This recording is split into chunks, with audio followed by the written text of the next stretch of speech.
Shall we? All right. Welcome, everyone. Yeah, welcome to the Red Room, to our How to PhD event. We are really excited about this because, according to Arno's statistics, about 75% of all master students in the cognitive neuroscience program will finally end up in a PhD program after at least 1 year. And I think it's really important to learn more about the whole PhD journey, as it is probably one of the more important decisions in your next few years, and it will shape your life for a couple of years. So we want to make sure that we learn a little bit about the important aspects regarding the application, how to cope with the stress involved in the PhD, how to decide for the best position, and other topics. And we're very happy to have 4 speakers today that, in our opinion, really represent Dondas, the 4 research topics at Dondas, and also different backgrounds and different research stages, so from the PhD student to the director. And let us briefly introduce our speakers first. So Anne Mikken also studied the Master of Science in Cognitive Neuroscience and graduated in 2015. And she's now a PhD student at the Max Planck Institute for Psycholinguistics, working on the cognitive mechanisms of foreign language attrition. And she can give us a little bit of insight into the Max Planck Society, which offers a lot of interesting opportunities for our graduate students, both in Germany and the Netherlands, but also in Florida or the UK. So very interesting society where you can maybe also look for PhD possibilities. Then we have another PhD student, Jordi Thielen. He also graduated from the Master of Science in Cognitive Neuroscience and also completed the Master of Science in Artificial Intelligence.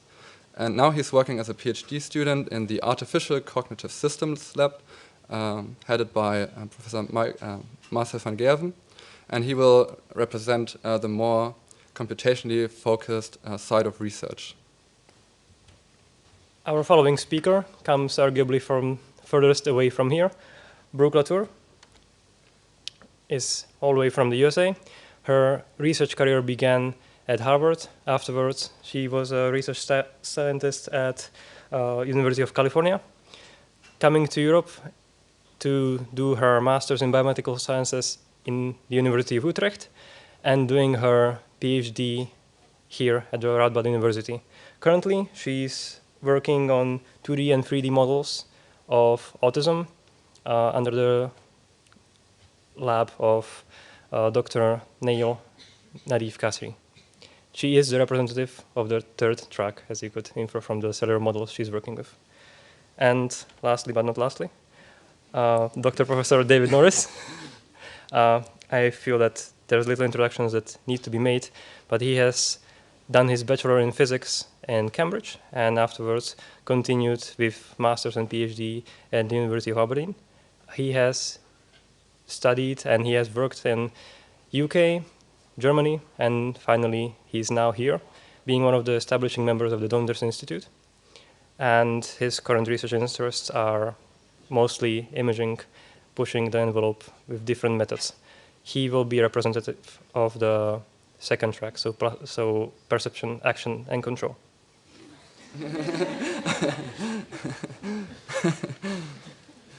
All right, so just to give you a brief overview about how this event will look like. So we asked you to provide some questions that we will address during the course of this event. And we tried to choose the most pending questions for you and structure them in a way that reflects the decision process and the whole process towards a PhD. So we will start with the motivation and decision process to pursue a PhD in the first place. Then we will discuss a little bit what makes the perfect position and how do I find the perfect position for myself. Then we will look at how to actually learn about open positions, the application process and the time course.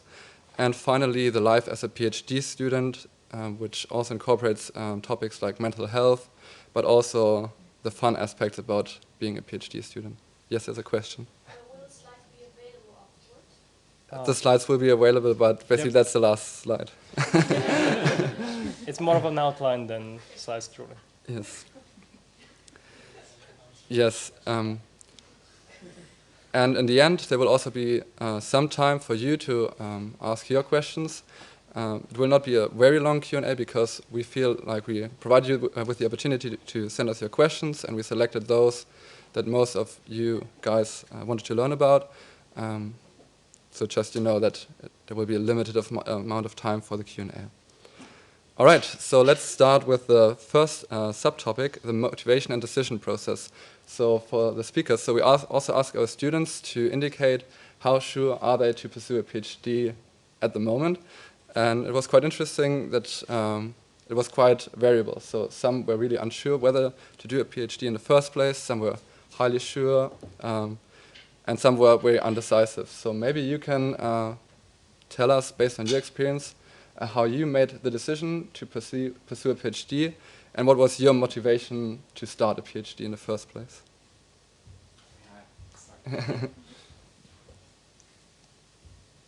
So for me, can you all hear me? Yeah, I guess. Good. So for me, it was actually doing the research during your thesis. I mean, that's basically what you will do also to a certain extent when you're doing your PhD. If you like that and all the bits and pieces involved, then I guess that's a good indicator of whether you will like doing a PhD. It's of course 4 years with respect to 1 year, so make sure you like the topic and those type of things. But I think that's a good indicator at start whether you are, let's say, PhD eligible or something like that. Someone can add? Yeah, for me it was kind of the same, that during my master thesis internship I realized that I really enjoyed doing what I was doing then. But I actually was not 100% sure whether I wanted to do a PhD or not. I'd had met a couple of people who were doing their PhD and they all had mental health issues to some extent, and so I was really wondering, like, is it worth it or not, basically. But ultimately for me the decision boiled down to will I be able to work on the topic that my heart beats for, basically. And I kind of decided that either that will be the case, and well, in my case it happened to work out, or I wouldn't do a PhD. So in that sense, I think, as Jordi already said, I think really finding a topic that you're passionate about is the most important thing. And of course, enjoying the research process that you're already involved in. For me, it was actually a bit different. So I'm from the US and I went to university there. And it's quite standard in the US to work for a few years before you apply to graduate school. This makes your application a lot more competitive, and it gives you kind of a sense of what you're getting yourself into, because it's a big deal, right? So I started working as a technician at Harvard for quite a while, for 2 years, doing HIV research. And honestly, I hated it. The lab was really competitive. People sabotaged each other's experiments. People were nasty and awful. And I was really disheartened. I thought, I just want to know how shit works. Like, science is fascinating and inspiring, and this should be the reason we're doing things, and it wasn't. So I ended up moving back to California, where I'm originally from, and I started working at UCLA, and I had the exact opposite experience. And it was really inspiring and motivational. And it reminded me that the environment in which you're doing your research is profoundly important. The people you surround yourself with, your decision to pursue something in collaboration with all the people you're working with, it really matters. Because whatever the topic is, if you love doing research, within reason, whatever the topic is, you will be able to find your way. Anything can become fascinating if you immerse yourself in it. So I think that for me was a major thing. I ended up coming to the Netherlands actually because during my very terrible experience at Harvard, I actually met a Dutch boyfriend, and I ended up moving here and doing an internship in Utrecht. And from there, it just kind of took shape. And so I didn't expect to end up in the genetics department, but I am very happy where I am. And I think if you can just kind of follow the lead, it will unfold for you. And yeah, that's kind of what it was dependent on for me. Nothing to add. Yeah, very interesting, and I think we'll definitely come back to the importance of the people in the lab and the working environment as one of the most important aspects for successful and enjoyable PhD experiences. But one thing you both mentioned was the research topic, which drives you to to pursue a PhD. But one question that a lot of students apparently have is that we're interested in many different research topics that might be quite different. So how did you go about boiling down your research interests and deciding for a specific topic? Because in the end, I can imagine that a PhD is quite specific and you have to say no to a lot of other topics. So how did you go about that decision? Just doing this order. So what I can say about that is mostly, so my background is AI as well as cognitive neuroscience. And basically the lab that I'm right now in with Marcel van Gerven, but also with Rob van Lier, is on this intersection of both the fields. So for me, it wasn't maybe directly related to the topic of my PhD. I can even say more about that, but let's wait for that for a minute. So basically, well, okay, so maybe dive directly in. I mean, so a PhD proposal is not necessarily written in stone, right? So it's not that if it says you're going to do A, that you always have to be like on a path towards A. I mean, research is also a dynamic field. Might be that eventually you find something that is also interesting, you direct to that thing. So it's not necessary that that thing that's written down in a proposal is literally what you're going to do. So it might change because of science, how science develops, but also because you like something and it might actually be related, but yeah, whatever. So what happened actually in my PhD is that I actually just explained you, which is funny. So the thing is that, so my PhD is about A-modal completion, so how we see the things that are behind other things. So until now, and I have to say I'm quite in my last year, let's say, I have only one piece that is on A-modal completion, one publication, and all other 3 projects that I've been working on are not at all related to it. Related to eye movements, confounds, methods, so not at all related to A-modal completion. So I have to say, in answer to the question, it's not necessarily the entire specific topic that you have to be interested in, but more also the field maybe that the lab is in. So for me that was AI and cognitive neuroscience, the combination of the two. So if that's already in line with you, that let's say the vision of the lab is in line with your vision in terms of how science should work, but also on what topics are interesting, then I think it's quite suitable, even though the specific topic of the PhD is not necessarily the thing you would have thought of at some point in time. Yeah, that's definitely an interesting perspective. I agree that, so I also was in the same lab for my master thesis as I am now for the PhD. So I knew the general direction of my interest was to do with bilingualism or multilingualism and cognitive processes involved in these populations, basically.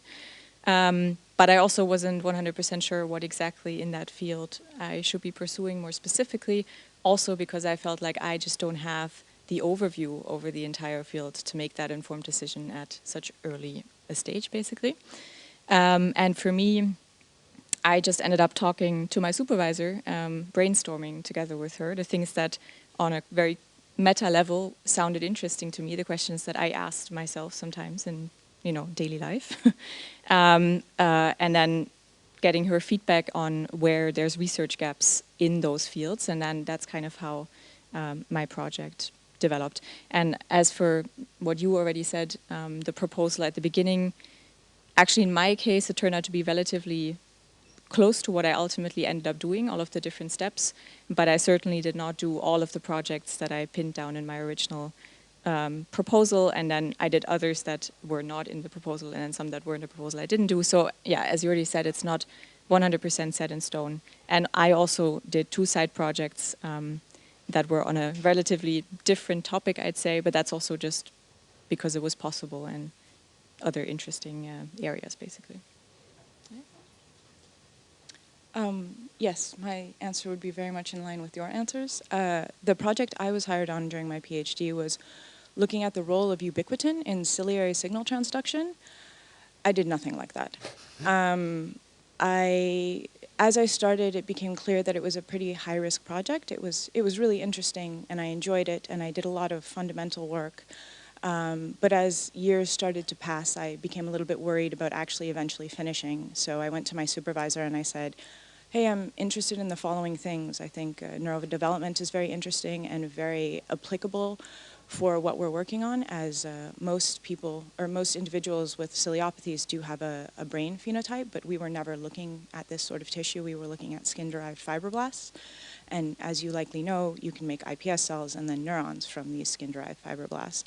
So my supervisor actually let me develop my own project. And this was after a few years. He didn't just kind of blindly allow me to pursue this. But that was where the majority of my publications came from. So I had no idea I was getting into neuroscience when I started my PhD, but I was very happy to shape the direction collaboratively with my supervisor.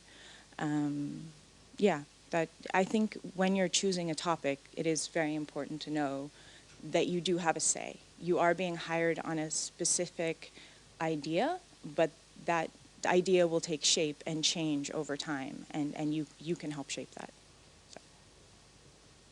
You wanting me to say something? Yeah. Yeah, maybe you can help. Your answers are also good. I find it difficult to add anything. I think it's a good idea to remember it's a process, but also it's a multi-dimensional kind of problem you're solving in the sense that there's the supervisor, your perceived prospects, etc., etc.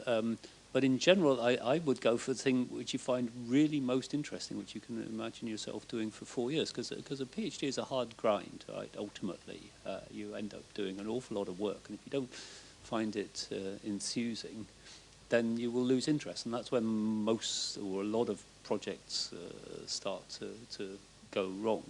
And everyone here said it's a process, and I think that's one of the biggest misconceptions, that you go in like it's the next step in life. It's well, it may be the next stage, but it's not plannable from the start, right? It's a direction, and everyone has a plan until they encounter reality, right? And that can happen even fairly early on in a project, and PIs know this. We're on the one hand trying to get money all the time, but basically we realise once we've got the money, we don't always get that out of it which we've originally expected. So maybe as a follow-up to that, so some people are also concerned that they have to decide for a certain PhD topic right now, and that will shape their whole academic career. So maybe you, David, could elaborate a little bit on how the decision for a specific research topic influences the subsequent academic career. So how flexible are you after your PhD in maybe going or shifting to another topic? It is a major decision, and it's probably an illusion to think you can easily jump topics. So it's good to have something you really can imagine being in for a long time. Unless you have enormous and variable talents that you can develop in parallel, for the simple reason that when you're an employer, you're looking, I mean, postdocs are paid more than PhD students because they bring a certain expertise and knowledge with them, right? So if you do a PhD and then decide to really jump into a different area, you've got to convince your next employer that you're bringing added value in compared to a PhD student, for example, right? So it's hard. Yeah, you cannot overemphasize that science and a scientific career is a cumulative process, right? If people just get their nose a little bit ahead every year, and it goes on for 10 years, they're the ones who are getting the tenured positions, and not the ones who made only, accumulation of 5% worse every year does not get you anywhere, which is also, I'd say, particularly to women, don't easily compromise in your career choices for other aspects of your life, because it is very strongly cumulative. Okay. So as we have heard, it sounds that the consensus topic is important, although it isn't written in stone. Knowing the topic and knowing that one wants to do a PhD position, finding it is the next step, and it might be a very challenging step. The question put simply is, how does one find the perfect position? how does one find a position that will fit them and that they will be able to stay in for 4 or more years without burning out prematurely. There are many different aspects to consider. Of course, the place, the city, the country, the research topic, the different aspects of being in one group. And we wonder, according to our speakers, how should one go about this? How should one decide that a specific group or specific mentor is someone that they can work with for the following years? Well, honestly, it's a bit of a gamble, right? I mean, finding the perfect PhD position, there's not really a formula for that. The way I ended up finding my PhD position, which I was extremely happy with, was on academic transfer. You can also find PhD positions via your network, obviously, from people who know people you've done internships with, maybe even your direct supervisor from your internship. There's a broad way of going about this process. But I think one of the major things, at least for me personally, when finding a PhD position, was finding a place that I felt I fit. Because although there will be many times over the course of your PhD, you may feel like you're completely alone, you're not. And you are in a collaboration with your supervisor. And you both hold responsibility for the productivity of that project. And it's in part your supervisor's job to empower you. And so I think finding the perfect position for you will be very individual. But I think some things to take into consideration are, of course, do you like the topic? Can you foresee yourself working in at least that field for the next potentially 4 or 5 years? Will this help you build your expertise? Is this what you want to continue to do? And if you start doing it and you realize, okay, maybe this topic isn't for me, I'd like to switch it a little bit, that's much more possible, I think, than, oh, I really don't like my supervisor. How am I going to get around this? Yeah, that's what I would say for now about that. I mean, Yeah, I think it's always nice if you already know your supervisor and you already know that you work well together. If that's not the case, which often is not because you, I don't know, you have to move or the one that you've been working with just simply has no positions. I think it's always good to visit the lab, kind of get a feel for the atmosphere, maybe meet with PhD students that are already in the lab and kind of talk to them about their experience. That's at least what I did to get a feel of whether I think I would fit in there. But apart from that, there's also, of course, this, there's two types of PhD positions in a sense. You can either apply to a pre-made one, as in like an advertised PhD position, or you can write your own grant proposal. Like I think for the CNS students, you have the top talent or whatever it's called. I don't know if that's still going on. It's not. Oh, oops. Oh, okay. Anyway, that's very sad.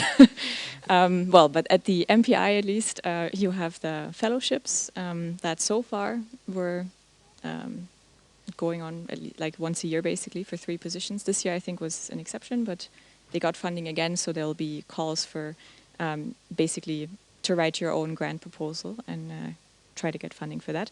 So that's 2 different ways of also going about finding a PhD project. And I personally like the idea of if you do have a very specific idea in mind and you have something that you really want to work on, it's a really nice opportunity to get to shape your own project as in writing your own grant. And it's also good practice for later on because you'll have to do this a lot, I think. Yeah. So what I think I can add here, so the question was a bit broader also about location, so where should you do a PhD?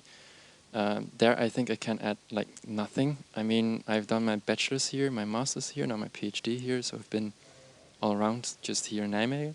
It's a good place though. I mean, that I can say. So maybe you guys can maybe say a bit more about how it's in the US and those type of things, because there is a difference already, for instance, about salary and those type of things.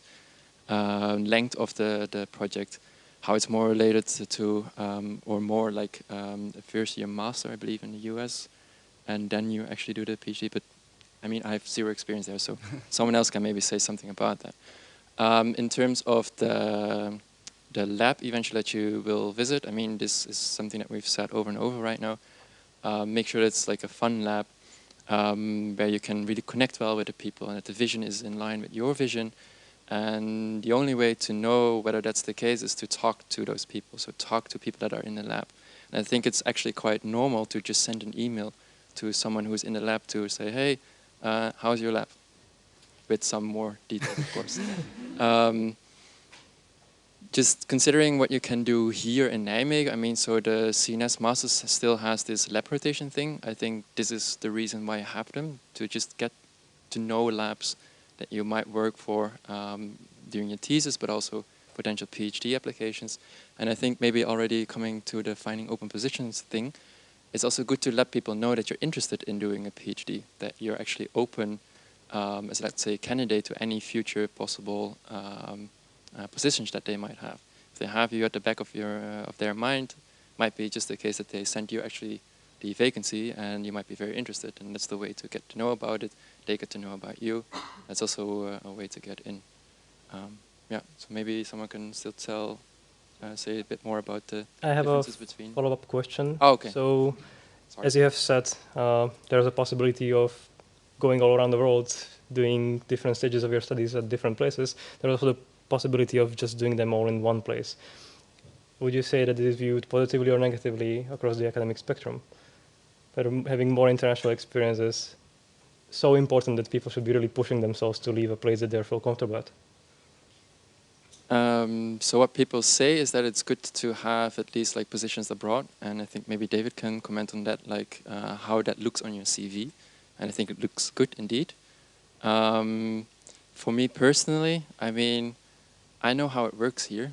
Makes life easy, right? So that's basically what I can say about it. I mean, I know the procedures that I have to do here to get, for instance, into the MRI scanners, into the EEG equipment, to talk to certain people if I have certain problems. All those type of things is, of course, beneficial if you know that already when you start your PhD, instead of having to sort of incorporate more time in planning all these type of things and finding out. So.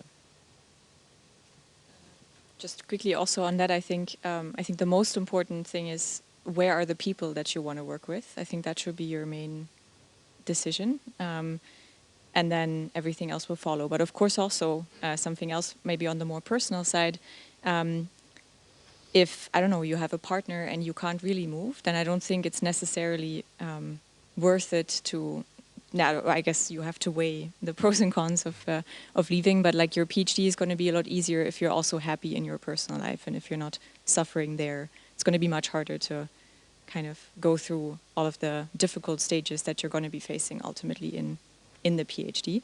So I think make sure you're happy, basically, whatever that means in your specific circumstances. Yes.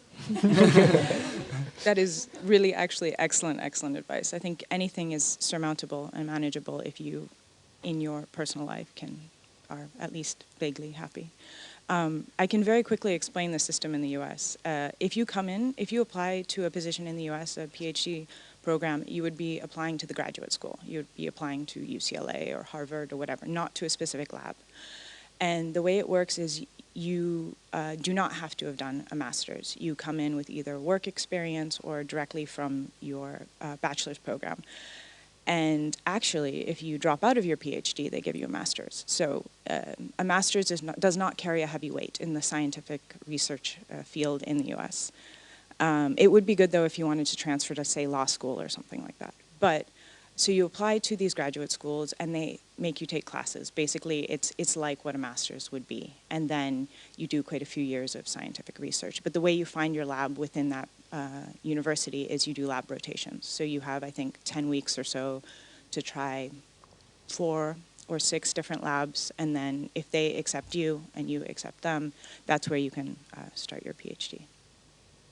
So it is slightly different. Yeah. Well, maybe I even have a slightly different take on a few things which came up. So A few people mention, and I can understand, given the sort of insecurities associated with doing a PhD, you know, like the friendly lab, and that's certainly not to be underestimated, but I think more important on both sides is a professional attitude, right? And that means from the side of the supervisor, of course, that they are professionally concerned about the progress of the person doing the PhD, but also on the side of the PhD candidate, you have to think what your professional lines are as a person, because you can a lot of times tensions or misconceptions arise come from when people have incorrect expectations of each other, right? And being friendly doesn't mean we're friends, right? So actually, you know, there's always a certain hierarchy in some ways, and it doesn't mean we abuse that hierarchy, but it still somehow exists to a certain extent. But so I think it's important to feel at ease, but I think you need, more importantly, to have the guarantee of the kind of support that you need for doing this. So that's on the professional side, right? You don't go to work to be friends with people. You go to work to do your job, and they go to work to do their jobs. And it's both sides a responsibility to do it as well as possible for each other. And I've worked with people maybe I personally didn't like very much, but I don't think they would ever have seen any difference in the way I treated them compared to people I found maybe more sympathetic. And that's also how it should be, right? And if you start getting in the idea we have to all go to work to be buddies with each other, you're going to end up at some stage being very disappointed, right? So it's very good to have a separation between your professional life, which is pure professional, really, and your private life. Having said that, and I think particularly with a view to going to different countries, if you go to a foreign country, you will experience at some stage culture shock, right? And it's hard for me because I lived most of my adult life now in foreign countries, so I don't get this anymore. But particularly when you're younger, you're more susceptible to it, and this can make you feel much more vulnerable and much more isolated. And in my position in the graduate school, where a lot of the problem PhD cases filter up to my office at some stage, there's a disproportionately high percentage of foreign students.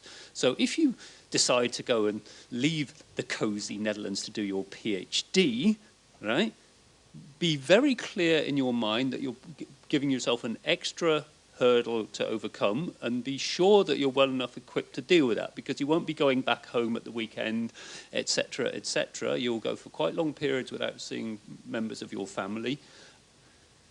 I did my PhD in Scotland, which is almost as bad as going to I mean, legally it's a foreign country, right? No, it's two independent countries. And I did my postdoc in Germany, which was an even bigger cultural shock in many ways. Though the Germans were much friendlier, I have to say. Right? And in many ways, doing a postdoc abroad is a bit of an easier thing to do than a PhD, because you've already got something of value in your PhD when you go abroad. So I'm not saying don't go abroad, but I'm saying think carefully about it. And today, of course, the differences between countries are much smaller than they were sometime back in the last century when I was worrying about these things. Okay. I'm also wondering, something that Brooke has in the beginning described, this difference between Harvard and University of California, where one of the environments was very competitive and one of them was very cooperative. Is there a way to find out whether the lab you're going into is one or the other, or is it really you have to be there to know that? I think you can get a sense of it beforehand by looking actually at the person's track records who's going to be supervising you, and the head of the lab in general. We had a very talented master's student do an internship in Neil's lab before I got there, and he went on to do a second internship in George Church's lab. And he was explaining to me before he left that he Skyped with his supervisor, who was a PhD student, and that PhD student said, "You're going to come here and you're going to set up cerebral organoids, I don't know how to do it. You're going to have to figure it out. And you're going to have to do it quickly because we want to keep George Church interested in what I'm doing. So what I took away from that was basically George Church is probably extremely busy. He's very successful and probably brilliant. I've not met him personally, but that's kind of my sense from his track record. But his lab is probably also extremely competitive if people are continuously working for his attention. I think it has more than 80 people in it. So if you see someone at Harvard or at a very high impact institute who has a lot of high impact papers and has a large lab, it's more than likely that their lab will be a competitive place. And I think oftentimes people think, well, I'm only going into this for a set amount of time, say your PhD, 4 years. I can do it. I can suffer through this for my Nature paper. And you might be able to. That's totally possible. I personally am not like that, but I know a lot of people that have successfully managed that. But I think that you have to think about what works for you. And there are sometimes you will see labs. So for example, the lab I was at UCLA, it also had a pretty good track record. And so I wasn't really sure what I was getting myself into. But after speaking with everyone individually in the lab and having the interview, I just had a better sense of a capacity to connect scientifically with the people and not that there would be this kind of cutthroat environment. I think that those things kind of give you an indication, but also just how you feel during the interview is, or the meeting, or however you go about making contact, I think is very relevant as well. So as we're hearing, there are different places around the world, some more competitive, some less. Maybe our speakers can just very briefly tell us how do they feel, is it at Donders? Is Donders more competitive or more cooperative place?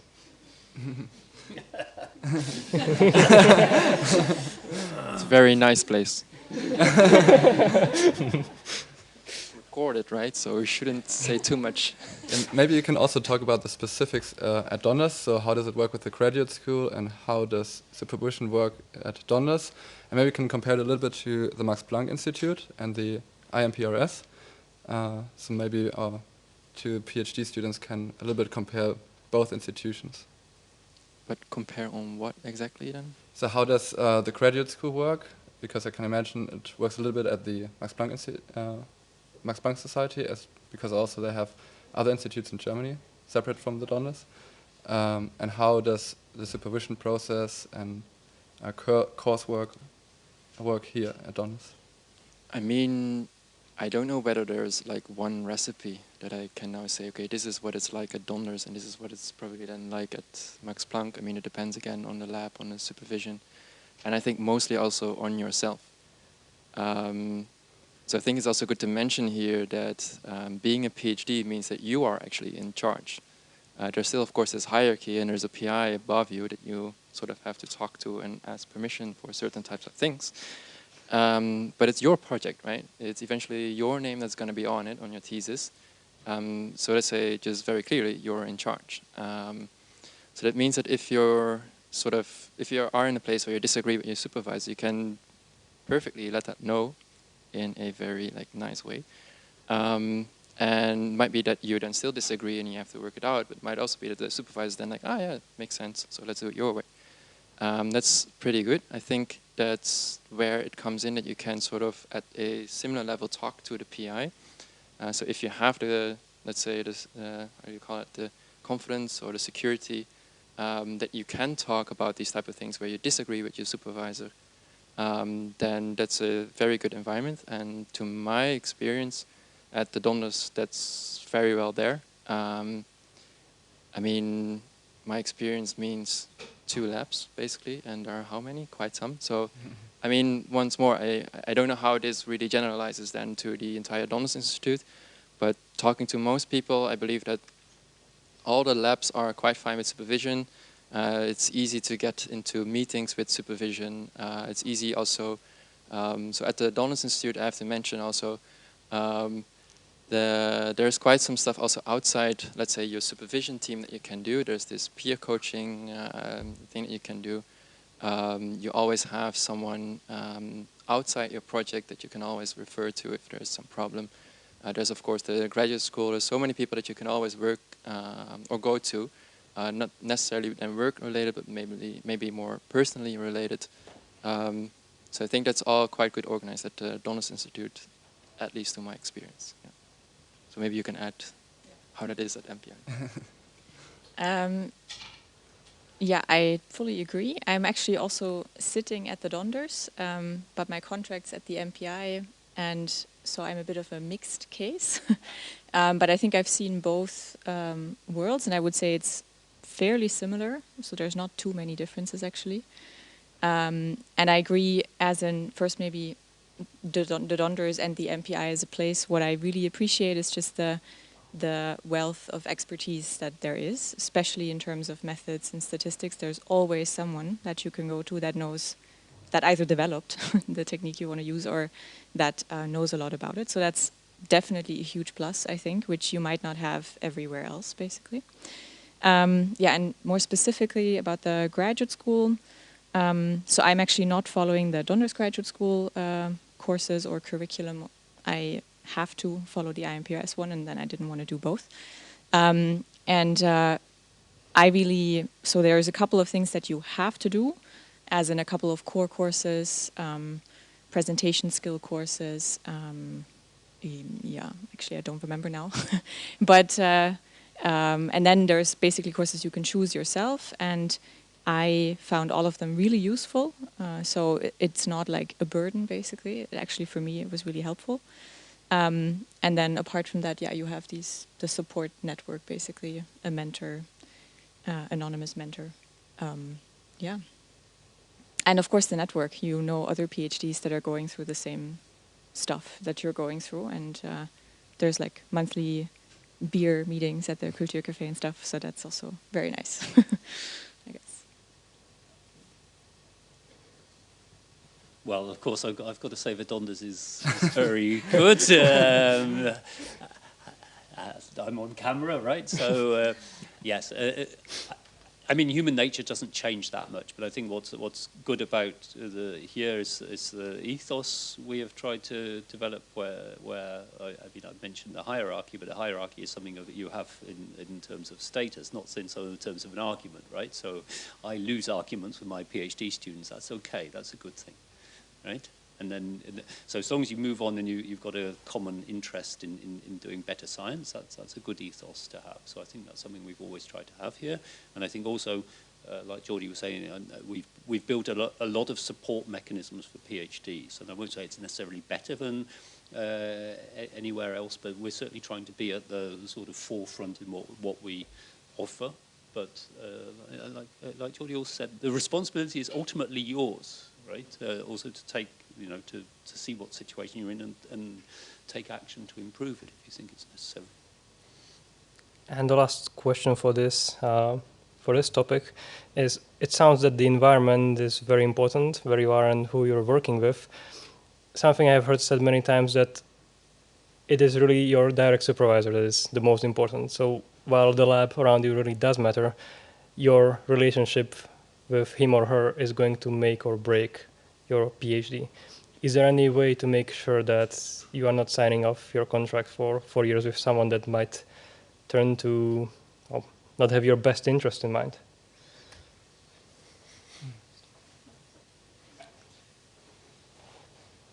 So first of all, once again, I don't think it's your supervisor who makes or breaks it. It's you yourself. I do believe indeed there are some supervisors that maybe shouldn't be supervisors, not necessarily the donors, but you hear these stories that there is quite some occasions where there's bad supervision, which also makes perfect sense because we're not educated to be supervisors, right?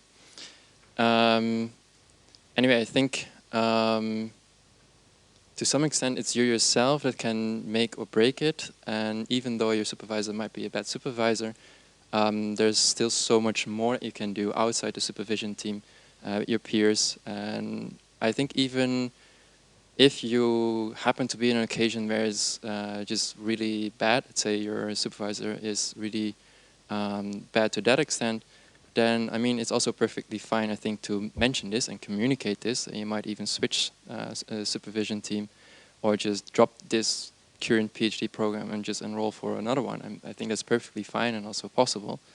No experience there.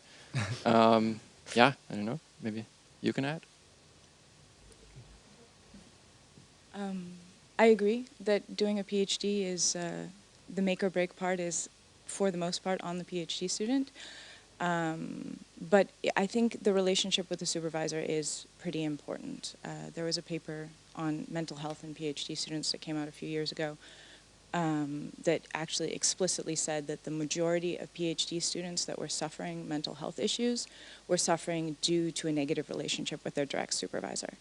And so there are ways of coping with this, of course. Some of the things you mentioned are to kind of, seek out a new supervisory team. I don't think that that's trivial to do, or switch PhD positions. I do know actually quite a few people who did that successfully and are very happy in their new positions, but again, not a trivial thing to do.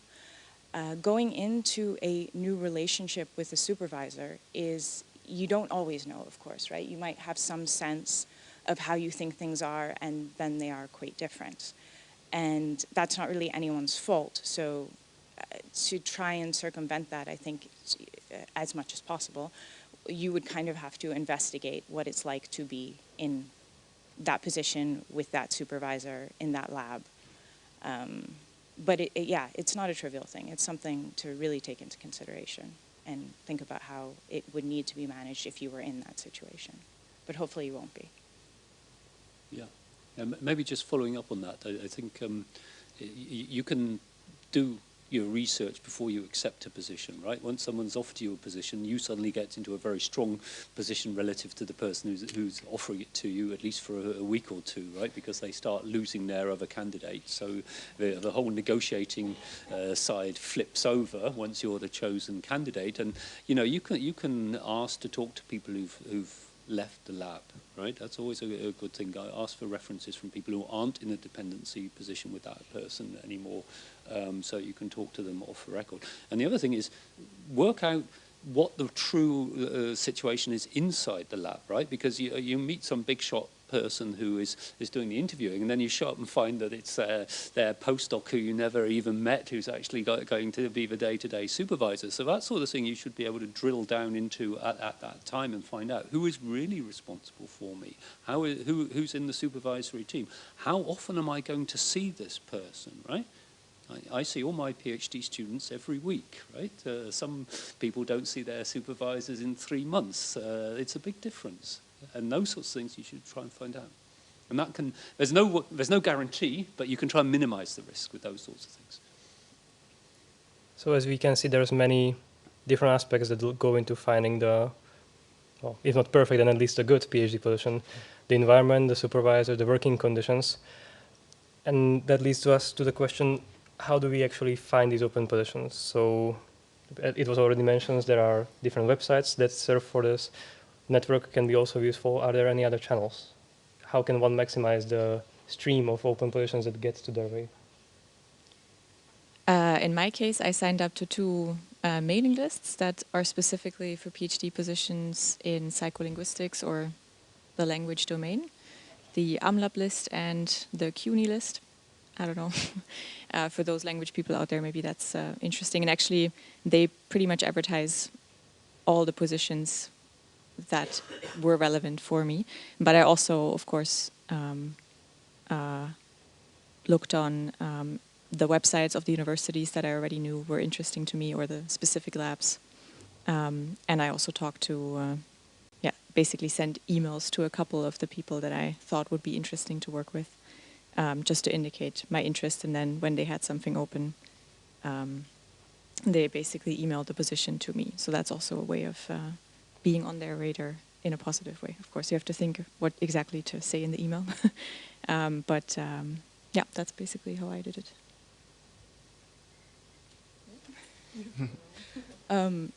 I essentially did the same thing. I mean, in the end, I found my position on academic transfer.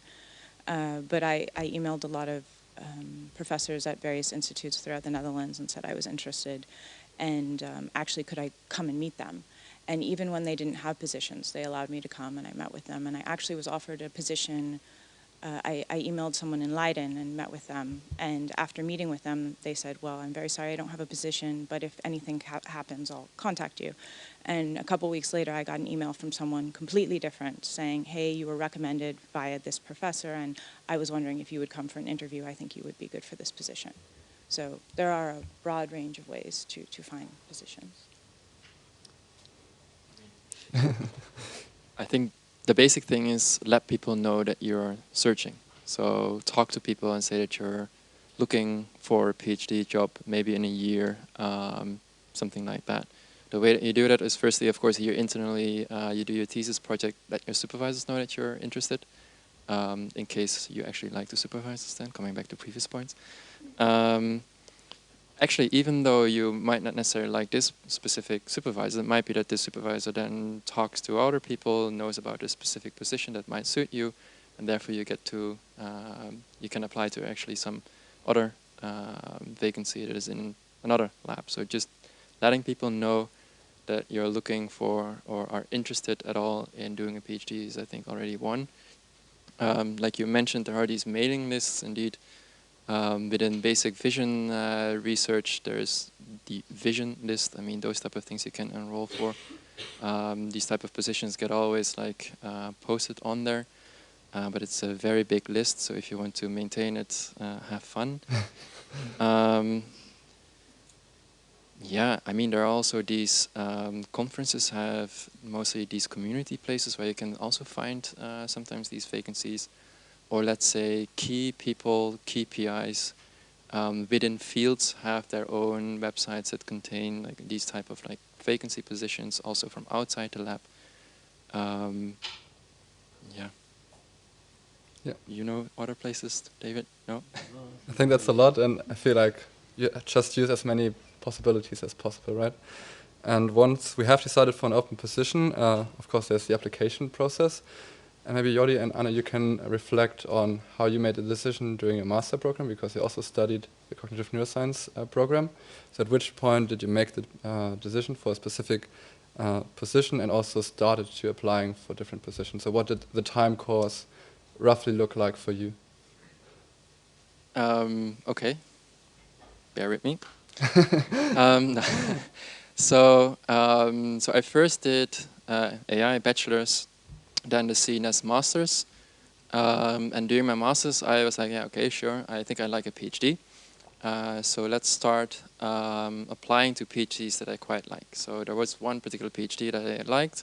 I applied for it, got until the last 3 or something, but then didn't get it. That was not so much fun, but anyway. So I was like, okay, so wait, there's more opportunities for me. So I also did the AI masters instead.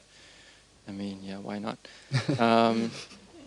So during this AI masters for me, well, I first actually, there's also like, let's say the top talent thing that was here before. There is at the Donner Center for Cognition, so not here, but the DCC, Spinoza. There is always, every year, this DCC internal round where PIs can collaborate with each other to form a new proposal for a PhD. And basically, I got sort of into the entire writing down the proposal part with API. That proposal didn't survive either. Anyway, so because people then knew that I was actually looking for a PhD position, and I mean, I was quite well known also because of some work on, well, brain-computer interfacing stuff. People in the AI department really knew me. And therefore, Marcel van Gerven, my current supervisor, told me like, hey, I know you're looking for a PhD. Would this PhD position that I just got from these DCC internal rounds, would that suit you? And in that sense, I was actually almost directly hired for that position. It's not allowed. They always have to go through the formal procedures and whatnot. But that's basically how I got this PhD position, literally by just letting people know that I'm searching for one. And for me, it worked out quite nicely that also this PhD is in line with my interests and stuff that I would like to do, let's say, back then, the coming 4 years. So, yeah. For me, I basically in the second year of the master's thought, okay, I think I do want to do a PhD. And I applied for the Top Talent, which back then was the CNS grant thing, basically. Did not get it. I also applied for the IMPRS in Leipzig, because at the time when, yeah, I was basically too late for the one here, basically. Anyway, so I applied there and got in. However, the way it works there is that you don't write a proposal, a fully fledged proposal, but you kind of just indicate your interest, or at least that's how it worked back then. And they accepted me and also asked me during my interview about my interests and seemed to be okay with it. But then when I was actually visiting them, it turned out that they wanted me to work on something very different. And then I ultimately ended up not taking the position. And then I worked as a research assistant for a year at the MPI here, and then applied, made it on time, to the IMPRS here, basically, the fellowships. And then I was lucky enough to get that position.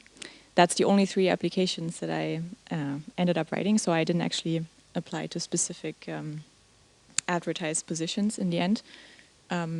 But yeah, so my decision, I guess, to go back to the original question, started in the second year of the master's. But I guess actually I was a bit too late in the sense that by the time that the Top Talent grant application was due, I had only just kind of started thinking about it, and that was very much reflected in my proposal, basically, how well thought through it was. And I then had an extra year to think about everything and to really make that proposal a lot better, and then that obviously worked out a lot better, basically. So I think the earlier you start thinking about it, the better, especially if you're planning on writing your own grant proposal. But obviously, if you're not doing that, then positions only come up kind of later in the year anyway, and then you don't need to worry about it that early on, I would say. Okay, maybe now a question for David and Brooke. So what do you think are PIs looking for when PhD students apply for open positions? So what is most important from your perspective? So is it the grades? Is it the publications one might have already accumulated, or extracurricular activities? So what makes the turning point, the tipping point for you? Well, I think it's certainly the skill set they have and the interest that they show, right? So you can, if you're writing a job application and you send me a one-liner with the CV as a PDF, then it goes. You don't get very far. All right. So I like to see what the motivation is for doing a PhD, and in key subjects, I like to see what grades people have. Between different stages of education, there's not always a guarantee that people who are successful at one stage are successful at the next phase in life. And research is quite a demanding thing to do. And I look also for, well, maturity, initiative, that people show that at the interview. So your CV will get you the interview, but it's the performance at the interview which is generally then decisive as to where you land in the ranking. Because I really think it's important that people take initiative. I think researchers are to some extent born. You can learn things, but to some extent it's born in you. If you're naturally very curious, if you're naturally going to take initiatives and make proposals, you will be in this interaction and you will get further. If people score very high but they're very passive, that's not, and they're waiting to be told what to do, that's not always a great great way to go. I now have an MR aptitude test for which I give people who claim that they understand MR, for people and I know quite a lot of labs more on the quantitative side are now giving people tasks which they have to fulfill at interview, so it's getting a little bit tougher because there's also very, very difficult. You get people from very diverse backgrounds, and it's really difficult to make an apples. You end up with an apples and pears comparison. So it's the only way to try this. So I look for a well-rounded person indeed. But I don't mind what they have for hobbies. I believe I can work with almost anyone. Like I said, the quality is the most important thing. If I think they're going to be really divisive in the group, then that would be a downer for me. So I mean, but on the other hand, people are plastic and they can develop, and if you put them in a certain environment, they can develop in a very positive way. So I always are optimistic in behavioristic account, like yes, Skinner. Yes. Okay, I guess that's basically my philosophy. Well, I've never been the head of hiring anyone. I've assisted in hiring various PhD students, but I think that the way one presents themselves in terms of their motivation, their enthusiasm, grades are important, but they're not, at least in the application procedures that I've been involved in, a make or break thing.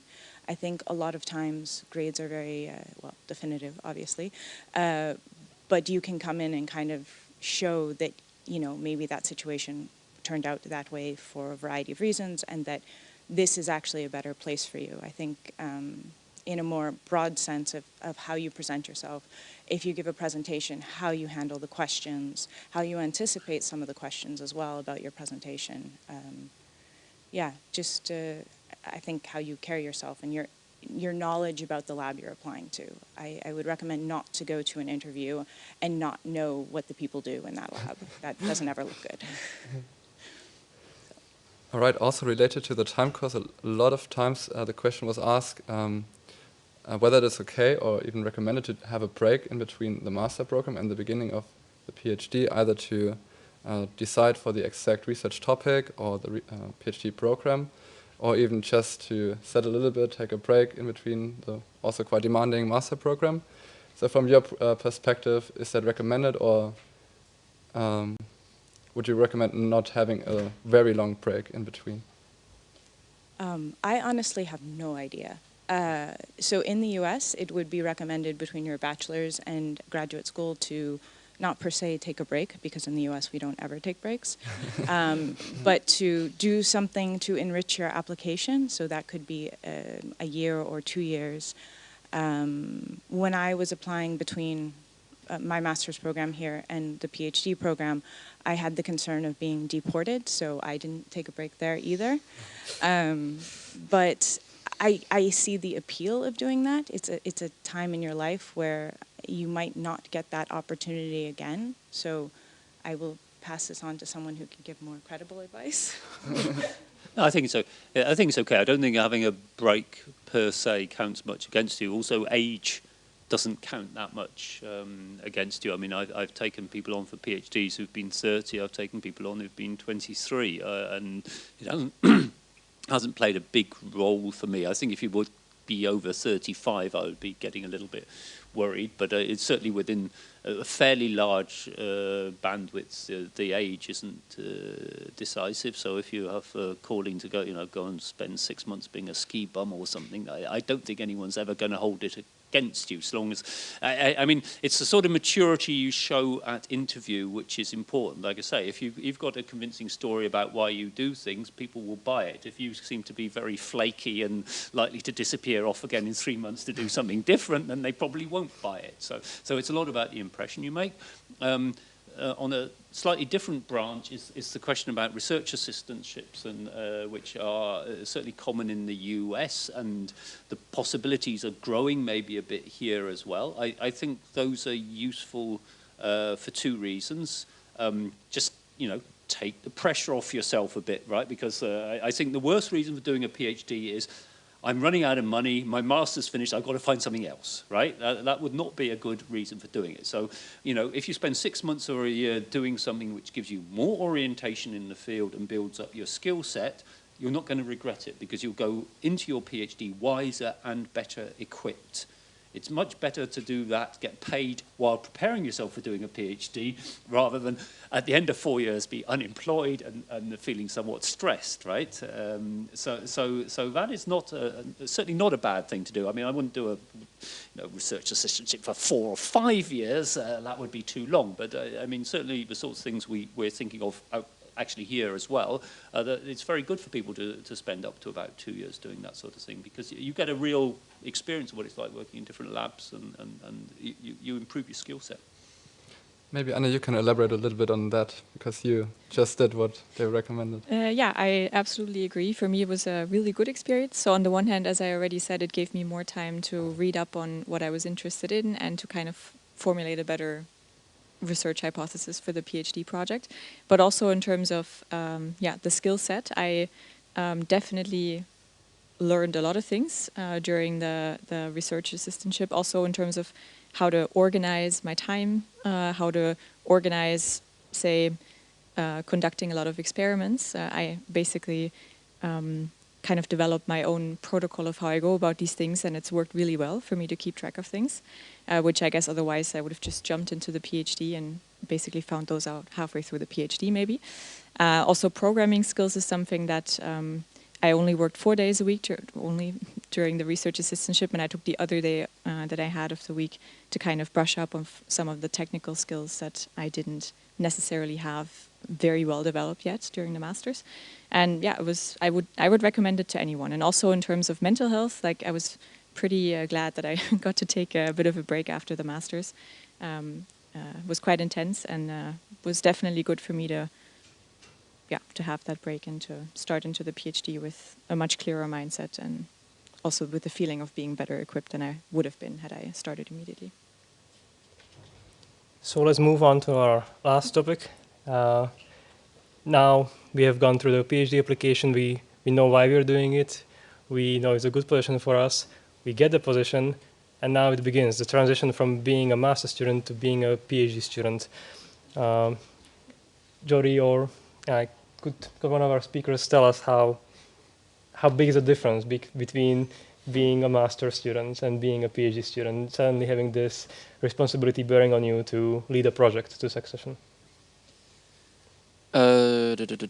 Yeah, so how is it different? I feel it's quite the same, actually. Depends also on what you did in your thesis work. I mean, now you're really responsible from, let's say, the really start from scratch to build up the project and start working on new things.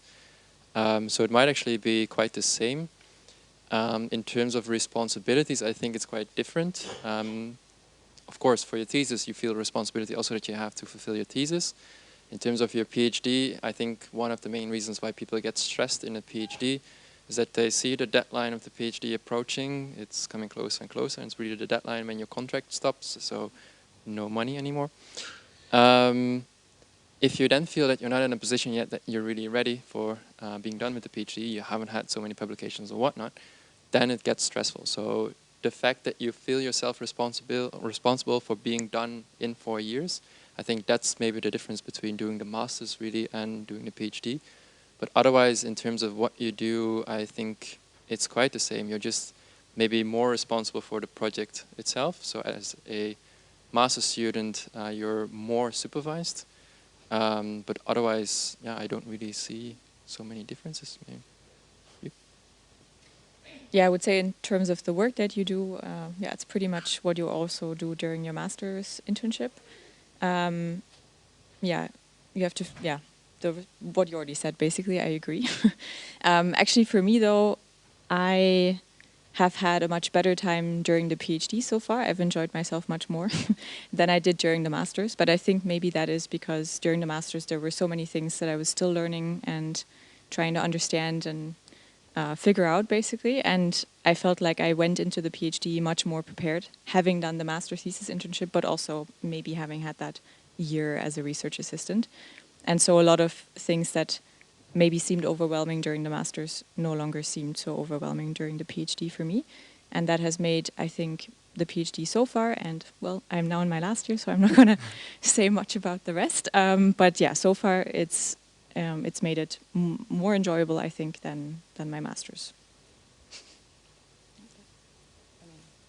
I think they covered it.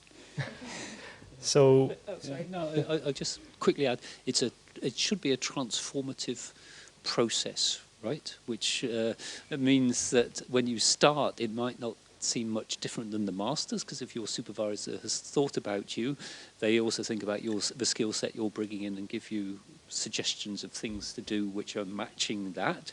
And towards the end, you should be becoming an independent researcher, which means you're much more in a position to take the lead. But it's a training degree, right? It's something people keep forgetting, but it's actually a training degree, and that's a process. it's interesting to hear that there's a consensus among our speakers that it doesn't have to be as stressful as people make it seem.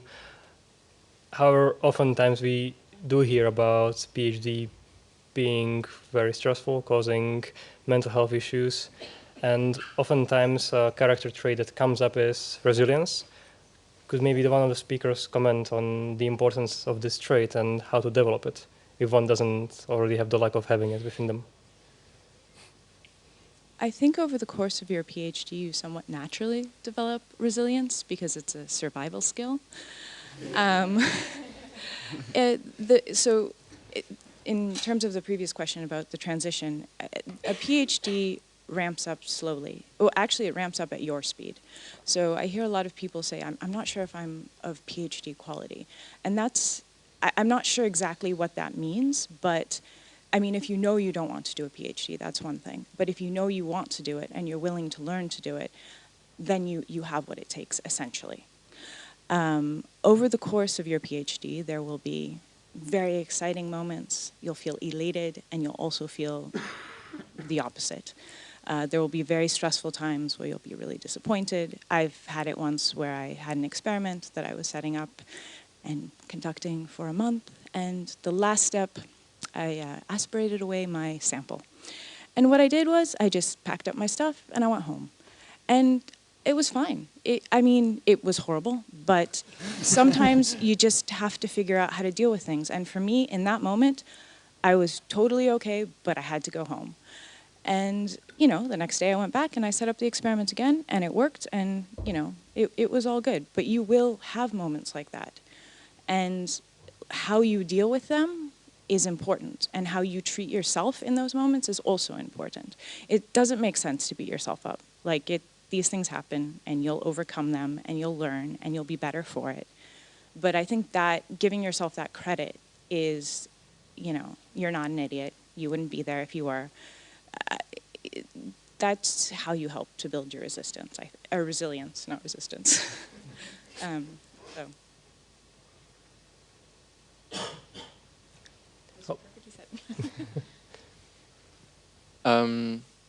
To some extent, first, totally agree, yes.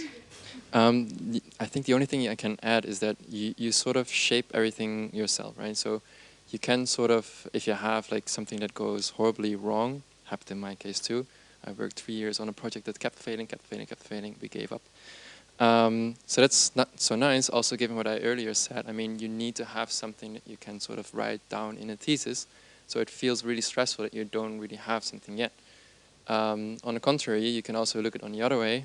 You did do stuff, which is very good. It's not always your fault that it went wrong. There's so many other things that can go wrong. It feels as a real big deal, of course. But you can also just go on. You learn so many things, so it's also quite likely that it's easier to do a new study. So in my case, for instance, we're now just doing a new study, and I learned so much from doing this 3-year problematic study that it's quite easy for me now to do this new study. So we can just right away jump in.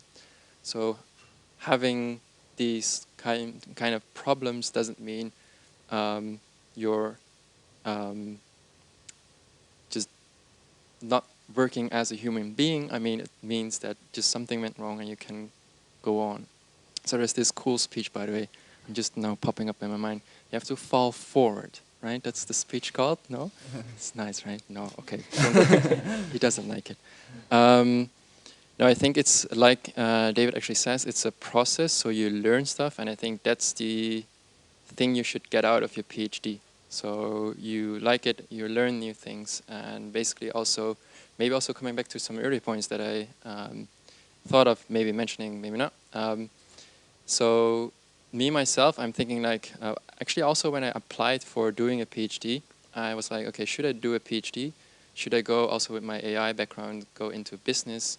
Should I actually just become a teacher, which I also really like, which is also an opportunity that you can have during your PhD.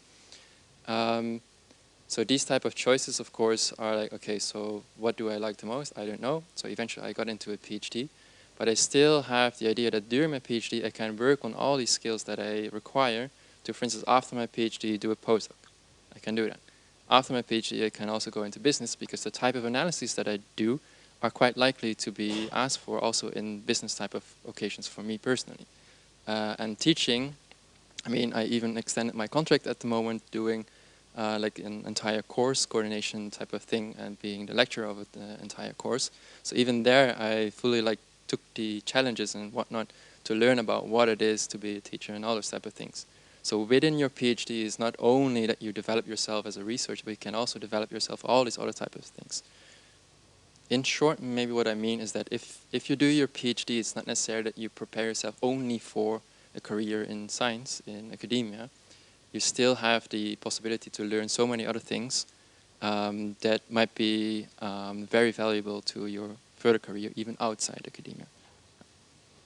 So it does sound that there's an importance of having some kind of balance of how much time you spend in lab versus outside of lab, how much time you spend being stressed over a project failing, and how much time do you spend taking life for what it is. This connects to a topic that I received many questions, and this time management. So keeping the balance of work and life, somehow quality and working with your time to the best of your use.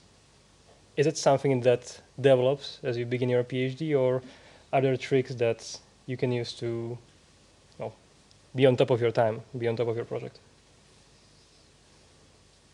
In terms of planning, I think, yeah, you have to organize yourself, organize your time, of course, your resources.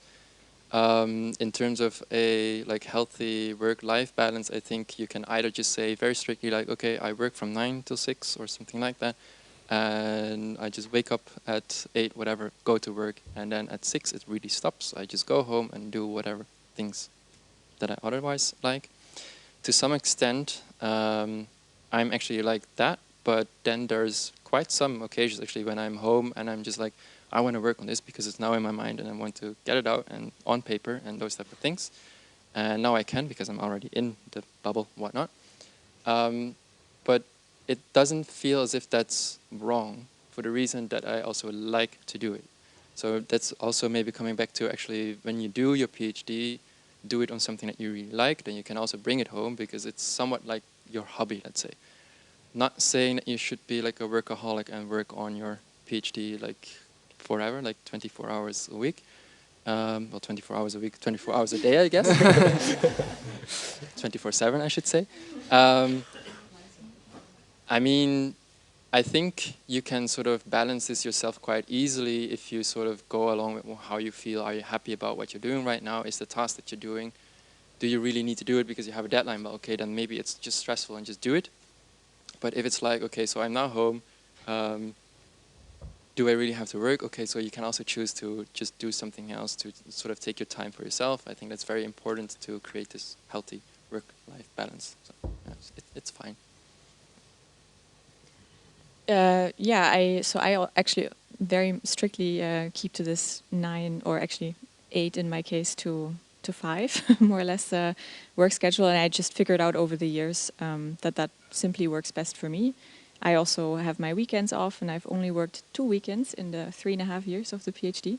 So for me, that's really, really important, just to disconnect. And I also find that when I have an issue and I can't stop thinking about it, it's good that I go home and do not continue working on it, because most of the times the next day the solution is just crystal clear and I was just blocked for some reason, basically.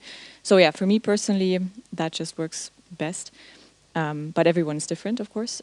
And then I also figured out over the years that I need to do a lot of physical activity, sports basically, on a very regular schedule to get out of my out of the stress basically and out of the work mindset at the end of the day. But those are very personal things. Other people go home and draw, or I don't know, do something more creative, or just whatever works best. But I think a routine for me is something that was very much necessary to, which I was also lacking during the masters, which is why I think I would say sum up the masters as much more stressful for me than the PhD. But that's something that I've learned along the way. I personally am a rather unstructured person. For me, I kind of enjoy just working, and then once I'm done for then. I found that involving myself in physical activities is really nice. It's good for my mental health. It keeps me kind of on track. It's really kind of a mind break, and that's kind of what I need to step away from work and come back refreshed. I think everyone is different, and how you define your schedule is really up to you. And if you are efficient and you can get everything done between 9 to 5, that's excellent and very desirable. I'm not. I'm not saying I'm not efficient. I would never say that about myself. But I need to take breaks. It's part of my process during the day. So I do work, or I stay at work for longer hours than my various counterparts. So I think you really can shape it to yourself. That's one of the great things about working in academia and about doing a PhD is what your schedule is. If you're not a morning person, unless you have to go to meetings that morning, that's more or less okay. And I think the job just needs to get done, and it is kind of a hobby. So you can go home with it and think like, oh, I just had this idea. I'm going to look up this thing and see if that relates to what I'm working on. And that's actually quite a nice part of it. So you kind of have to develop your own time management for this sort of thing. So as we have heard, when doing a PhD, there's the good and the bad. There's the elation of successful discovery and also the stress of experiment possibly failing. It's important to keep these in balance. To end on a positive note, I would like to ask our speakers to tell us briefly what do they enjoy the most about doing the PhD or having done a PhD.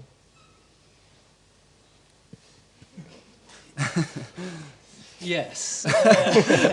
Briefly. Casting my mind back, because it was just cool. It was such fun doing things which were new and interacting in a community, and being able to present what you'd done, but also learn from what other people had done. It was a very dynamic time for me, and I didn't have to think about anything else except the research projects that I was working on. I had a lot of freedom because my supervisor wasn't really hands-on at all and was very unsure of himself ever giving any tips anyway. So you were basically left to your own devices. But it was a completely different era than now. But yes, it was just great fun.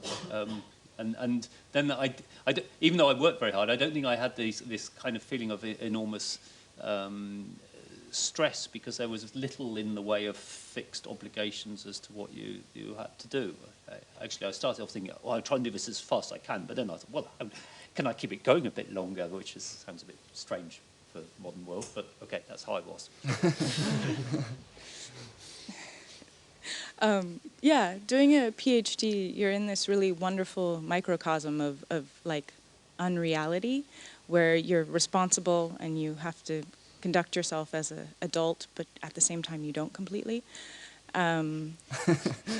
I really enjoyed doing my PhD because I was able to tap into all those things that I really enjoy, like exploring.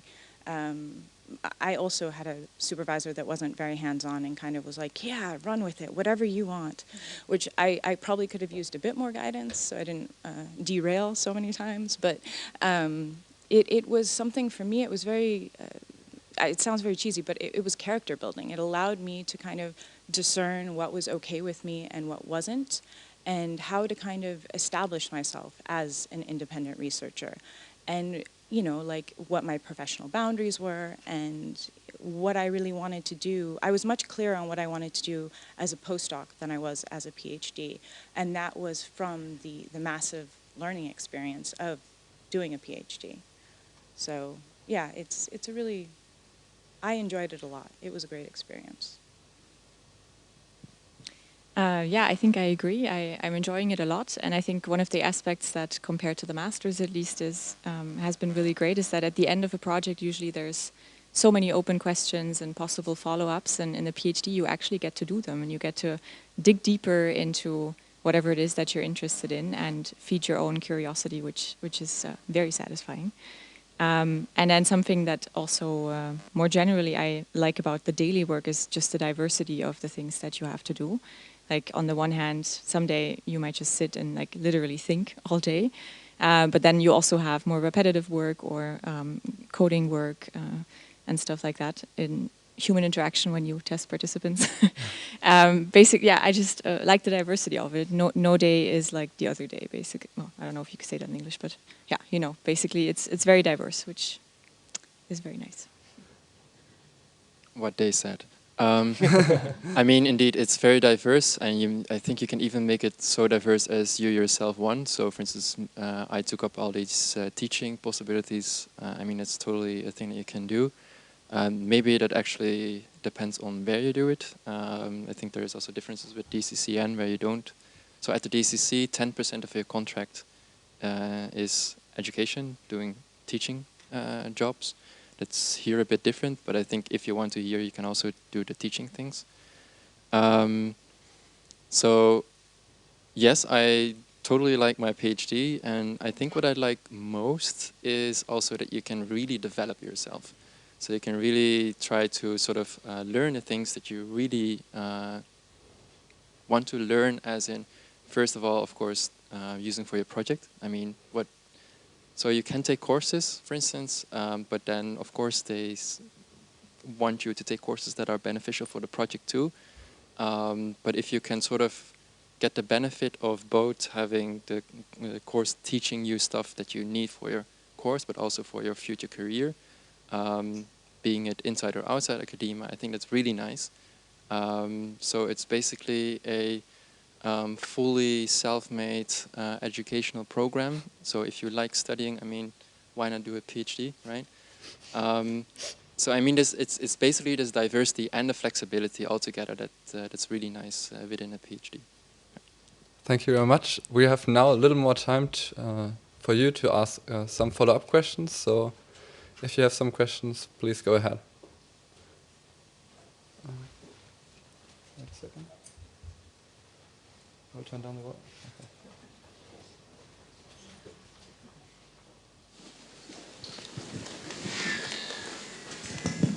Okay. Hello, it's for you, David.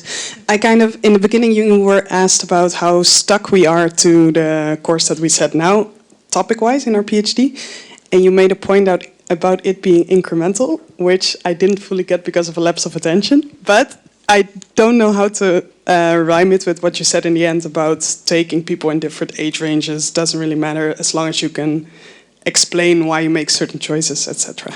Okay, I think I said it was cumulative rather than Okay. incremental. So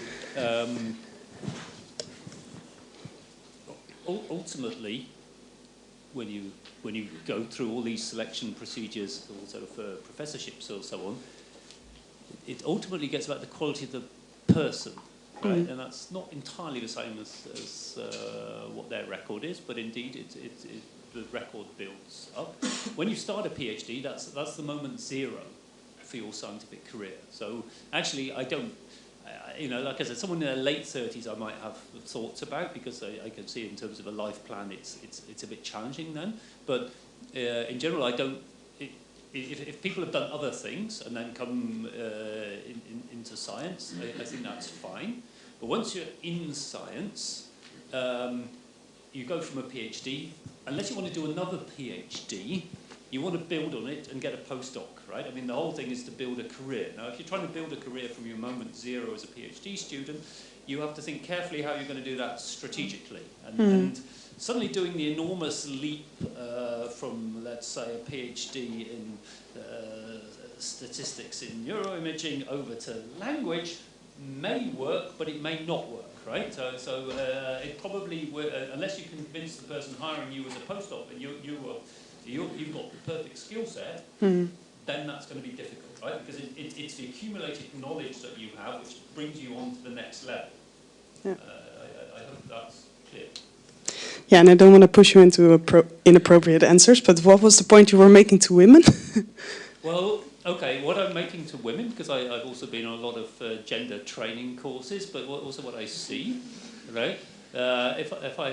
One of the things I see about women is the guy gets the postdoc in MGH and the woman follows. The woman gets offered the postdoc at Berkeley, but her partner's got a job in Utrecht, and she takes the postdoc in Utrecht, which is quite good, but not quite as good, right? And you take what you're seeing, I mean, the quality of the person is decisive, but also the quality of the, you can magnify your potential by your network and your connections, let's put it like that, right? So after you've been in the top lab in California and you've done another top lab somewhere else, you know all the people who are going to be the leaders in your field in the next 10 years. That's a big asset, right? And when you've done, I've got nothing against Utrecht, right? I mean, it's just a place people go to because it's a large railway station, right? But when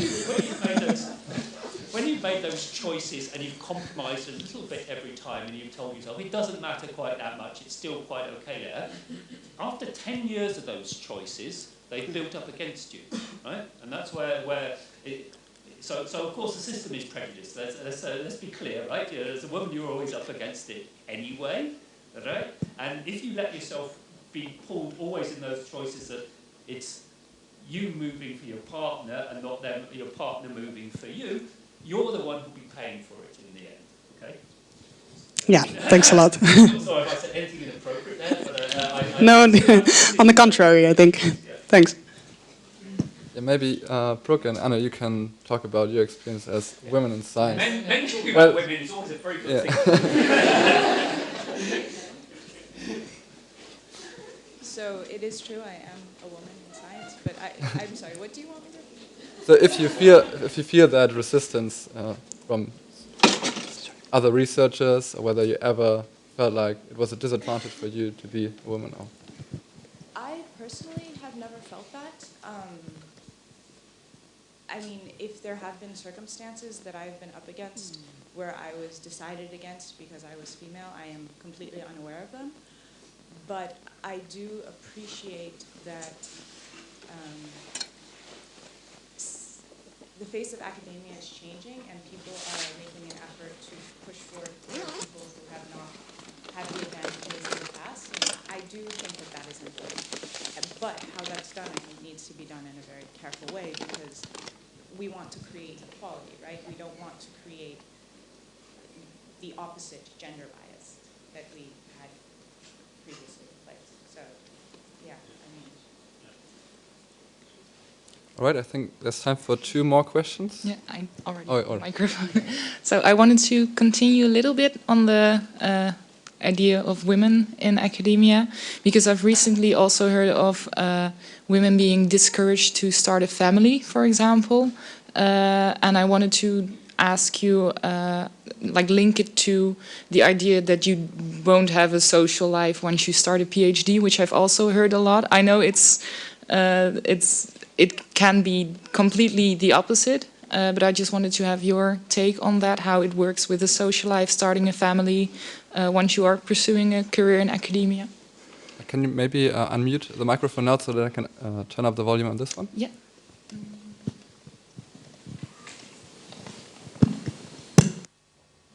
So I don't have any direct personal experience with this. I don't have a well, I have a partner, but I don't have children. But I have to say one of the most productive, capable PhD students I have ever met, who finished her PhD in 3 years, had a baby during her first year. And actually it was 3 years and 4 months because she took that extra maternity leave to finish writing her thesis. So I think it depends on a lot of circumstances. I think having a supportive environment is really important. I think having help with your family is very important. I've also heard stories of women being discouraged from having families at early career points, but I think on a more holistic scheme, granting agencies, things like that, are really making efforts to overcome that. They're giving women, and actually eventually they're working on giving men paternity extensions as well. And I think that's a good thing, because as academics, we want to be normal, right? Like, we want to be able to relate to, we don't want to be in this strange bubble of not being able to have normal lives. And I think during your PhD, you are in a situation with a lot of other PhD students that, you know, that is a great social environment. Now, if you have friends outside of academia, that's also accessible. I mean, it's really how you structure your time. Now, I can say that based on my personal experience. I don't know what it's like to be in a different situation. So I'm not sure if you guys have families or...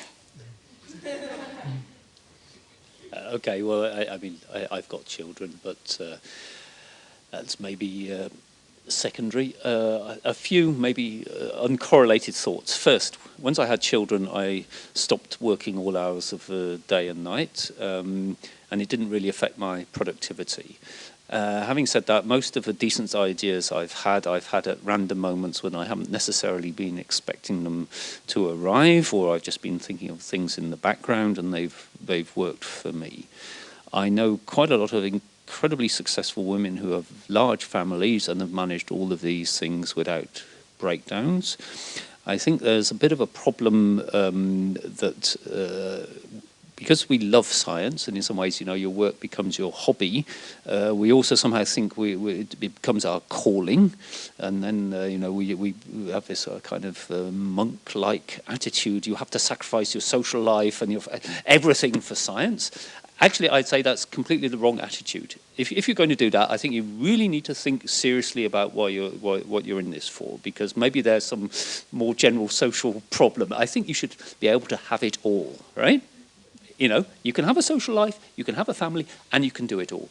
You have to be capable, you have to trust yourself. And I think, above all, what you see of people who succeed is not that they're obsessively working 15 hours a day or whatever. They're efficient in their use of time, but they keep the helicopter view.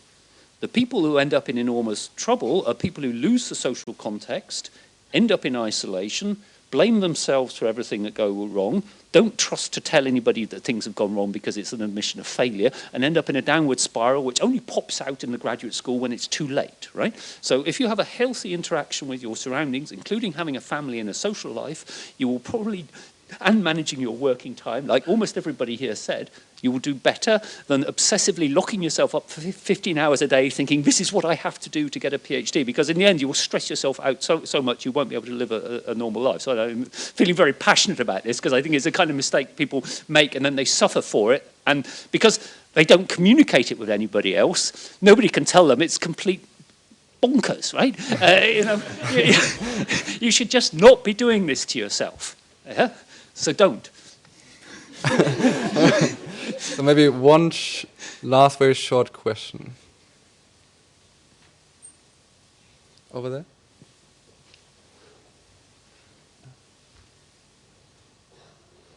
You can unmute it.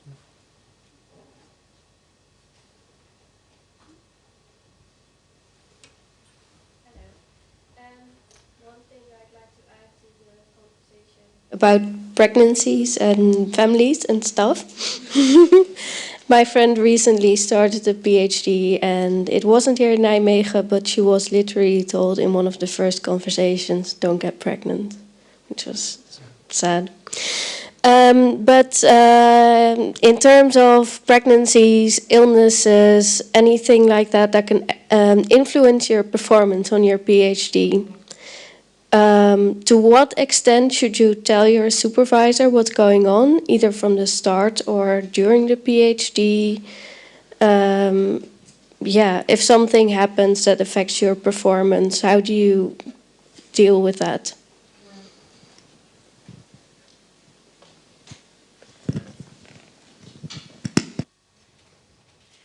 So I, is it on? Yeah. So I think maybe that depends on the supervisor. I'm not sure. In my experience, from all of the PhDs around me, knowing who they're supervised by and who I'm also supervised by, I have had a very positive experience whenever there was an issue that I could openly talk to my supervisors about it, especially mental health related and these types of things. And they were very understanding, and it definitely was good that I told them. But I also happen to know of other people who've had very different experiences and for whom it was actually negative to tell their supervisors. So I'm not sure, maybe David. Yeah, I don't really want to monopolize. I think if you can't tell your supervisor this sort of thing, there's something wrong in the relationship with the supervisor. Because for me, in my director role, if I heard of anybody who was, saying you can't get pregnant or whatever, that would be something pretty serious from my side. You just cannot do those things, right? It's not acceptable. It's a life event. It's much more important than doing a PhD. If you have a child, and life goes on, right? There are ways of dealing with all of these things. So during the first year of my PhD, I was diagnosed with systemic lupus. And the way that happened was I had always kind of thought I had something going on with my health, but I didn't know what it was. And the third month into my PhD, I had autoimmune hemolytic anemia, and I ended up in the hospital for a month. And it took me a year to recover. And I went back to work after about 6 months, and I felt awful. I mean, physically, yes, but also emotionally, because I felt like I had let my supervisor down. I felt like I had misled him. And I hadn't actively done that, but it was just obviously not something any of us were expecting. And I went to him, and I had known him for quite a few months at that point, but I didn't know him that well. And I kind of explained my situation, and I said, I don't know if I can do this. I don't know if I belong in academia. And he said to me, you know what? I don't really think it's that big of a deal. And I was completely shocked. And also, it really, in that moment, changed the course of my life, because if he had have told me, you know what, you're right, like, let's figure out how we can wrap this up and you can move on, I probably would have done that. I was in a very vulnerable position at that point. And I actually asked him several years later, do you think that that was the right thing to say to me at that time? Because it really determined whether I stayed or left. And he was like, yeah, of course. I mean, it made no difference to me, like in terms of your output and your productivity. So, I mean, I know, for example, with chronic illnesses or disabilities or whatever, they're not all created equal. But I think if you have that in your life and you have to overcome things just in your day-to-day life, you can overcome them in your PhD as well. All right, thank you. Our event is coming now to an end. And before we thank our speakers, I would like to briefly announce some future events that we will organize and that are closely related to topics that also came up today. So you already also mentioned opportunities outside of academia, maybe after the master's, but also after the PhD. And for that reason, we will organize a career event called Crossroads at the 9th of March at Spinoza, and there we will invite people that are now working outside of academia, more or less related to their previous research, and you will learn more about jobs in the industry. And another event that we will organize is a mental health event, hopefully in collaboration with the PhD Council. And there, as you might have guessed, we will talk a little more about mental health issues, both within the master's program, but also in academia in general. And now, to extend our gratefulness to our speakers that have shared with us very helpful tips and advice for each of the steps that we need to take on our possible path towards a PhD, we would like to thank them. We have prepared a gift. For the audience to see this notebook with beautiful silver stainings of cacao. And Thank you very much.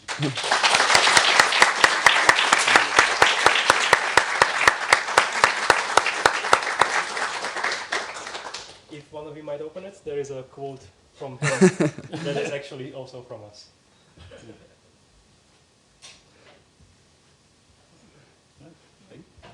So thank you all for coming. Thanks to our speakers, and hopefully you will have some more ideas towards your PhD journey. Thank you very much.